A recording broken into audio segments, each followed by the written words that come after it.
Corona योद्धा talent of India award कार्यक्रम का आयोजन ड्रीम सोशल वेलफेयर कौशल विकास संगठन कार्यालय बाकंड सेंटर पर किया गया।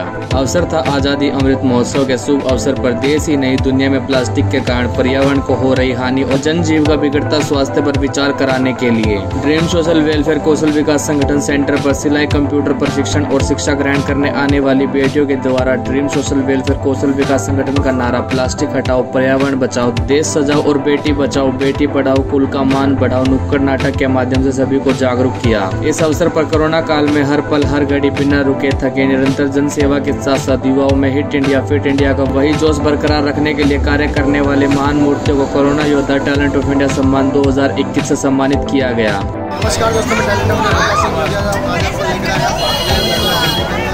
और हम आपको बता दें यहाँ ड्रीम सोशल वेलफेयर विकास संगठन के कार्यालय पर एक मुहिम छेड़ी गई है। 2 अक्टूबर से स्टार्ट की गई थी वो प्लास्टिक हटाओ, पर्यावरण बचाओ, देश सजाओ, और उसी के तहत आज एक कार्यक्रम किया गया जो जागरूकता रैली के और जागरूकता नुक्कड़ नाटक के जरिए ये कार्यक्रम किया जा रहा है। आइए जानते हैं यहाँ पर नेहरू युवा केंद्र की डिप्टी डायरेक्टर जी यहाँ पर आई हुई हैं, वो यहाँ पर आई है तो किस तरह कार्यक्रम लगा, क्या कुछ यहाँ देखने को मिला है, आइए उन्हीं से जानते हैं। मैडम जी, क्या कहेंगे आज आप यहाँ पर पहुँचे हैं, किस तरह का कार्यक्रम लगा आपको, क्या कुछ ड्रीम सोशल वेलफेयर कौशल विकास संगठन जो कार्य कर रहा है, क्या कुछ कार्य कर रहा है? यहाँ पे आके बहुत बढ़िया लगा। यहाँ के जो आप लोग हमको स्टडीज़ करवा रहे हैं, कोचिंग दे रहे हैं, प्लस उससे साथ साथ जब स्किल डेवलपमेंट की करवा रहे हैं, उसकी वजह से मुझे लगता है कि बच्चे अपने पढ़ाई तो कर ही रहे हैं, साथ साथ में अपने पैरों पर भी ज़रूर खड़ा होंगे। और ये बहुत अच्छी बात है कि जॉब ना भी करें लेकिन अपने हॉबीज़ को चुन के उनको जो भी अच्छा लगता है, चाहे सिलाई कढ़ाई है, कंप्यूटर्स है, या अगर ऐसे जो आप चीज़ें बनवा रहे हैं उनको भी अगर अपना हॉबी को छोड़ कर अगर वो अपने बिजनेस में भी लाना चाहेंगे तो ये बहुत बढ़िया चीज़ है। जिस तरह ये खाली बोतलें हैं, प्लास्टिक की बोतलों का जिस तरह इस्तेमाल किया जा रहा है, जिस तरह बताया जा रहा है, कैसा लगा आपको जो एक्ट देखा है? ये बहुत बढ़िया है।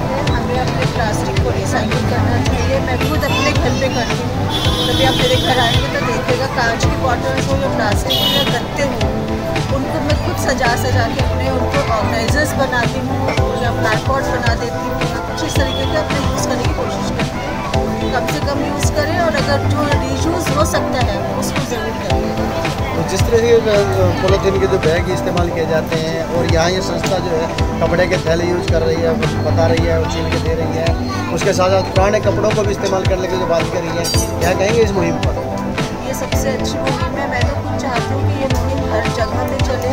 हमारे घर में बहुत सारे ऐसे कपड़े होते हैं जो वेस्ट पड़े होते हैं, हम उनका कुछ भी नहीं कर सकते, और बहुत सारी ऐसी बेडशीट्स भी होती हैं, पर्दे होते हैं जिनका हमें अगर किसी को देना चाहे तो अगर यूजेबल है तो आप दे दीजिए, अदरवाइज उनके आप बैग्स बनवाइए, आप उनको फ्री में बांट सकते हैं। वन टाइम एटलीस्ट एक बार अपने दुकानदारों के पास फ्री में बांट दीजिए, अपने मोहल्ले में फ्री में बांट दीजिए, ताकि लोगों को थोड़ा सा समझ में आए कि हम बैग्स को यूज़ करके हम प्लास्टिक का कितना कम यूज़ करना चाह रहे हैं, और ये स्वच्छता के लिए भी बहुत अच्छा है, स्वास्थ्य के लिए। बिल्कुल ठीक बात है, संस्था के लिए भी अच्छा है और स्वास्थ्य के लिए भी अच्छा है। कपड़े के थैले को यूज़ कीजिए, उसके साथ साथ जो प्लास्टिक की बोतलें हैं आप उनको फेंके नहीं, आप उसका इस्तेमाल कीजिए ताकि गंदगी फैलने से बचे और उसके साथ साथ बीमारियां बढ़ने से बचे। चलिए और जानते हैं यहाँ पर सुरक्षा के लिए यहाँ पर जो आए हुए हैं आज से यहाँ ड्रीम सोशल वेलफेयर कौशल विकास संगठन के जो सेंटर पर जो बच्ची आती हैं, जो लड़कियाँ आती हैं, महिलाएँ आती हैं, वो अपने आप को कहीं ना कहीं सुरक्षित महसूस कर रही थी। तो ऐसी स्थिति में यहाँ पर जो दिल्ली पुलिस की नगला थाना कांस्टेबल ममता जी यहाँ पर आई है, तो वो यहाँ जो जिस तरह की जो देखा है आज उन्होंने क्या कहेंगे आप? मेरे को बहुत अच्छा लगा है यहाँ पे आके, मैं लड़की के लिए कुछ करना चाहती हूँ, इसलिए कि उनके साथ कोई मिसअंडरस्टैंडिंग ना हो और लड़कियाँ सुरक्षित रहेगी, इसलिए मैं उनको सेल्फ डिफेंस की ट्रेनिंग। क्या संदेश देना चाहेंगे जो लड़कियां घबराई रहती हैं, माँ बाप घबराए रहते हैं, सेंटर पर बच्चों को भेजने से डरते हैं, क्या कहेंगे आप? उनको मैं नहीं डर करना चाह रही हूँ कि भाई किसी प्रकार का कोई डर नहीं हो, जिससे मैंने आपको अपना फ़ोन नंबर दे दिया उनको, और हर प्रकार की मदद करने के लिए मैं तैयार हूँ।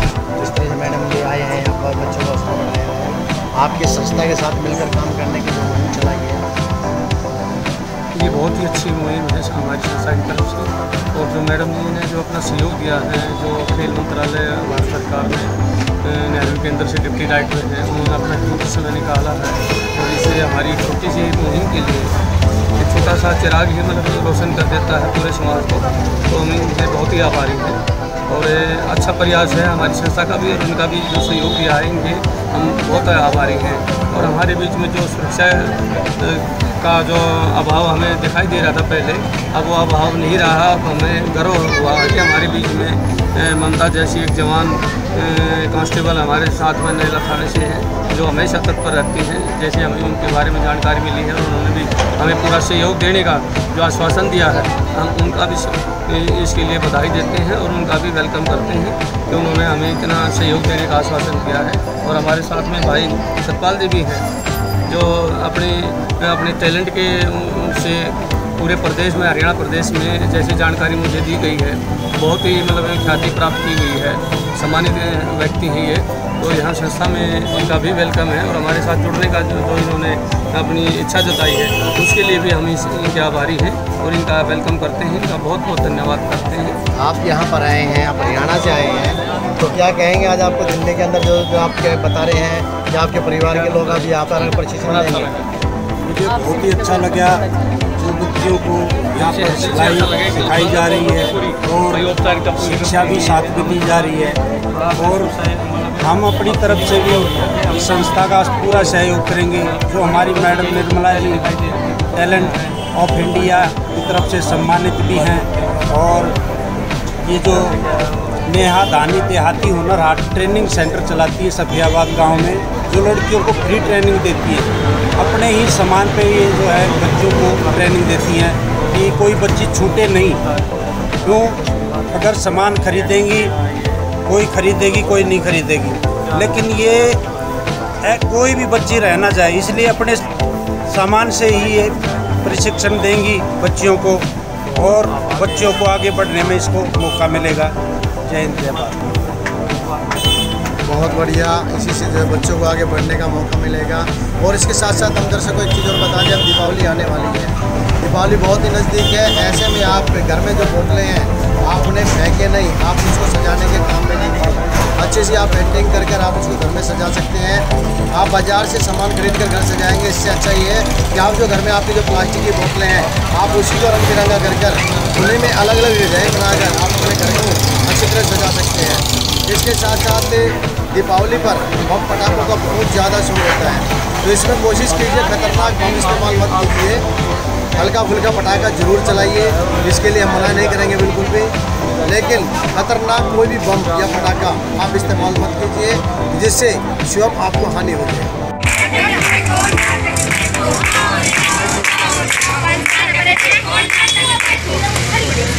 नमस्कार, मैं ड्रीम सोशल वेलफेयर संगठन से साक्षी आप सभी का हार्दिक स्वागत करती हूँ।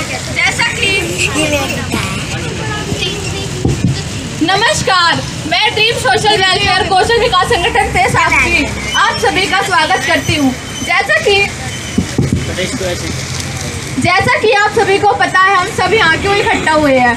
ड्रीम सोशल वेलफेयर कौशल विकास संगठन की अध्यक्ष श्रीमती संगीता योगी ने 2 कार्यक्रम आयोजित किए हैं, जो कि है, एक है बेटी बचाओ बेटी पढ़ाओ और दूसरा है प्लास्टिक।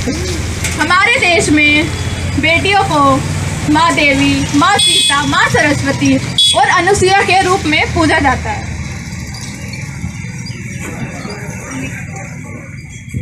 सुनो सुनो भाई सुनो सुनो, एक कहानी सुनो जिसमें ना कोई राजा ना कोई रानी, ये कहानी बहुत पुरानी जानी पहचानी। हे भगवान, अब तो एक पोता दे दे, पहले से ही 3-3 पोतियाँ दे रखी है। क्या हुआ दादी, आप इतने परेशान क्यों हो? हट जा करमजली। क्या मुझे पोता हुआ है? लड्डू बांटो भाई लड्डू, लड्डू बांटो भाई लड्डू बांटो। हाँ हाँ लड्डू बांटो, लेकिन बेटी की खुशी में। क्या फिर से पोती? क्या ये मेरा समाज में नाम रोशन कर पाएगी? क्या ये मेरा वंश आगे बढ़ा पाएगी? नहीं ना, ये ले लड्डू और ठूस के इसके मुंह में और मार डाल इसे। नहीं माँ, मैं इसे नहीं मारूंगा, जरा इसकी आंखों की चमक तो देखो कितनी प्यारी है। तू नहीं मारेगा तो मैं ही मार डालूंगी इसे। अभी तो इसके हाथों की लकीरें भी नहीं बनी, तुमने अभी से इसका भविष्य तय कर दिया। सुन तो लीजिए, कहना क्या चाहती है। मत मारो मुझे, जी लेने दो, देखने दो संसार। अगर मैं ना हुई तो किसे कहोगे अपने दिल की बात। मतलब कि इस दुनिया में माँ तो घुट घुट के मर जाएगी, बेटी ही जाने माँ का प्यार। अब तो कर लो बेटी से प्यार, अब तो कर लो बेटी से प्यार, अब तो कर लो बेटी से प्यार। इंडिया भारत माता को मदर इंडिया कहते हैं, पर जब भारत माता में कोई बेटी पैदा होती है तो उसे जन्म लेने से पहले ही मार दिया जाता है। क्या ये इंसाफ है? देने के लिए माँ चाहिए, राखी बंधवाने, पर इन सब रिश्तों को निभाने के लिए बेटियां तो जिंदा होनी चाहिए ना। जिंदा तो होनी चाहिए, जिंदा तो होनी चाहिए।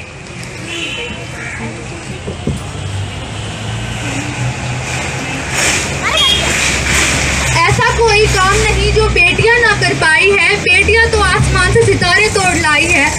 बेटी को ना समझो भार, बेटी को ना समझो भार, बेटी है जीवन का आधार। बेटी को ना समझो भार, बेटी है जीवन का आधार। जन जन का ये नारा है, बेटी को बचाना है। जन जन का ये नारा है, बेटी को बचाना है।